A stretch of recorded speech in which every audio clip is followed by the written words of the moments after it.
Hello everyone, मेरा नाम है प्रकाश कुमार तिवारी और मैं आपका स्वागत करता हूँ इस यूट्यूब चैनल पे।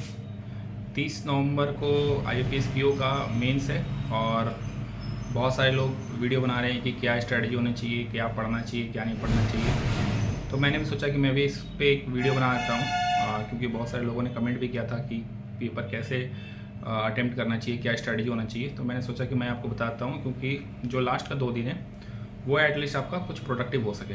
मैं डिस्क्लेमर पहले देता हूँ कि मैं कोई टीचर नहीं हूँ, तो आप मेरी बातों को बिल्कुल ब्रह्मा की बोली की तरह स्वीकार ना करें। ये मैं बस अपना एक्सपीरियंस बता रहा हूँ, क्योंकि 2 बार मैंने भी आईपीएस पीओ का मेंस दिया है और दोनों बार मैंने क्लियर किया है और इस बार मुझे बैंक ऑफ बड़ौदा भी अलॉट हुआ है। तो मैं आपको बस अपना एक्सपीरियंस बताऊँगा। यहाँ पे मैं आपको अपना नॉलेज या फिर कुछ ऐसा ज्ञान नहीं देने वाला या फिर कोई कोर्स बेचने वाला मेरा मोटिव नहीं है। मैं आपको बस आपका एक्सपीरियंस बताऊंगा कि मैं कैसे पेपर को अटेम्प्ट करता था और आपको क्या करना चाहिए।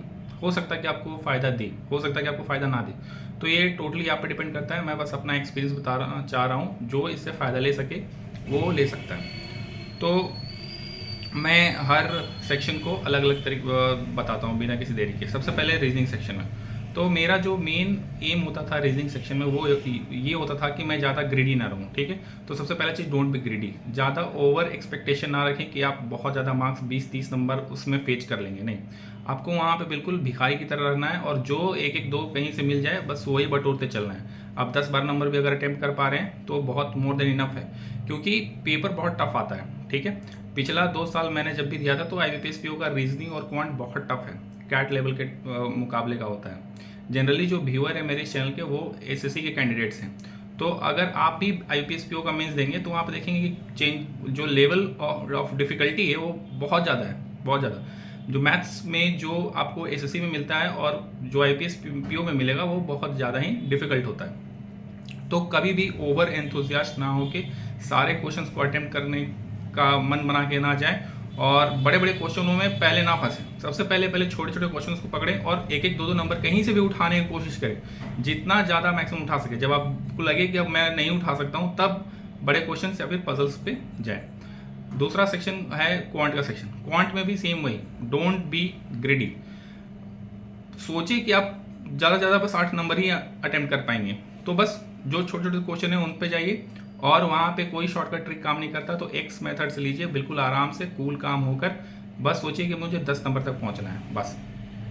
अगला सेक्शन खुलेगा वो होगा इंग्लिश। तो मेरा मानना है कि जिसका इंग्लिश अच्छा है उसको बैंक में आराम से नौकरी मिल जाएगा और वो आराम से आईपीएस पीओ क्लियर कर सकता है, क्योंकि दोनों बार मैंने क्लियर किया था वो मैंने इंग्लिश के दम पे ही किया था। तो अगर आपकी रीडिंग एबिलिटी अच्छी है तो आप इंग्लिश बहुत अच्छे से कर पाएंगे। इंग्लिश में मैं आपको एक चीज़ बता सकता हूँ कि जब आप कॉम्प्रिहेंशन पढ़ने जाएँ तो अगर आप शुरू से पढ़ रहे हैं और आपको समझ में आ रहा है आप कॉम्प्रिहेंशन, तो ठीक है, वेल एंड गुड, आप पढ़ते चले जाइए। अगर नहीं समझ में आ रहा तो सीधा सीधा क्वेश्चन जाइए, क्वेश्चन का जो की पॉइंट है कि क्या पूछा गया है उसको कहीं रफ में लिख लीजिए और जब पैराग्राफ आप पढ़ते आएंगे तो बहुत चीज़ आपको समझ में ही नहीं आएगा बस। लेकिन हाँ, वो सेक्शन पकड़ लेंगे कि हाँ इससे सवाल पूछा गया, उस पर थोड़ा ध्यान दीजिए कि हाँ इस पे क्या लिखा हुआ है और इससे क्या आंसर बन सकता है। ठीक है, मतलब पहले क्वेश्चन पढ़ेंगे और फिर देखेंगे कि इसका पैराग्राफ में कहाँ दिया हुआ है और उसको ध्यान से पढ़ेंगे।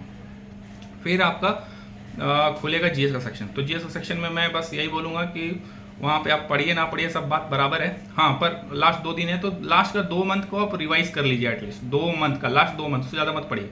लास्ट का 2 मंथ से ही 70-80% का सवाल पूछा जाएगा और वो आपसे बनेगा तो बनेगा, नहीं बनेगा तो नहीं बनेगा। तो उसमें भी यही है कि 10-12 क्वेश्चन अगर बन जाए तो मोर देन इनफ है, नहीं है तो आप तुक्का भी लगा सकते हैं।